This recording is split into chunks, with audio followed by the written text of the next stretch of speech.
کہ انسان انصاف کا رکھتا ہے تبھی تو یہاں پیشیوں پہ آتے ہیں. باقی ان سے پوچھیں کہ ہائی کورٹ میں کیوں نہیں آتے. ہر ڈیٹ پہ وہ آگے پیچھے کرتے ہیں کہ جی آج ادھر ہے اور کل ادھر ہے.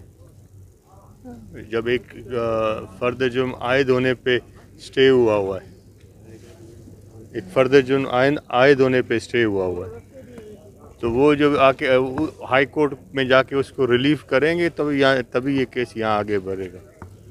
وہ ادھر ہائی کورٹ میں جاتے ہی نہیں ہیں. اس اسٹے آرڈر کو ریلیف کرانا ان کا کام ہے.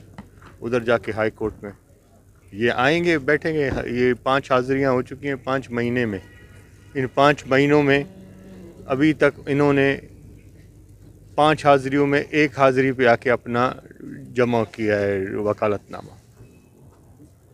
اس سے آپ ان کے کہتے ہیں نا کہ سیریسنس اس کیس کے بارے میں آپ کے سامنے. بابا دان ضمانت تے تھی سکے تو، پر ہائی کورٹ فرد جرم عائد کرنے تے ایکڑے قسم جو اسٹے ڈنو، قسم جو نہ بلکہ اسٹے ڈنو. جنہیں فرد جرم عائد نہیں تو کیس کاڑے ہلندو. فرد جرم عائد کرنے جلائے تو ہنن کے ویکینٹ کرانا نا ہائی کورٹ میں. ہائی کورٹ میں پانچو جواب داخل کن 5 مہینن میں. 5 مہینہ تھیا ہائی کورٹ میں. 5 مہینن میں صرف ایکڑے ڈی آیا پانچو اچے جمع کرے ویا وکالت نامو. ان کو بعد اجو تانی کون آیا. حالانکہ ہن کے ہے جو ڈیٹ پوئی گزری ان کو اگی ڈیٹ تے ہائی کورٹ میں ہنن کے چیو ویو پابند کیو ویو تو تا 13 تاریخ اتنے ایندو کون آیا. انہن کو انہن جی سیریسنس کو واقف تھی سکے تو. باقی ڈرامو تہاں جے ساموں ویہی ہتے جے لوبا تہاں جھلیو تھا انہن جی مشہوری کھپے انہن کے.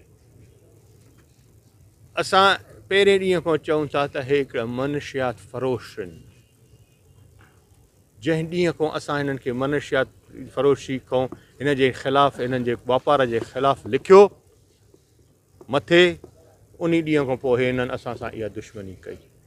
कूड़नि केसनि में असांखे विझण जो हिन जो मोटिव ई इहो आहे.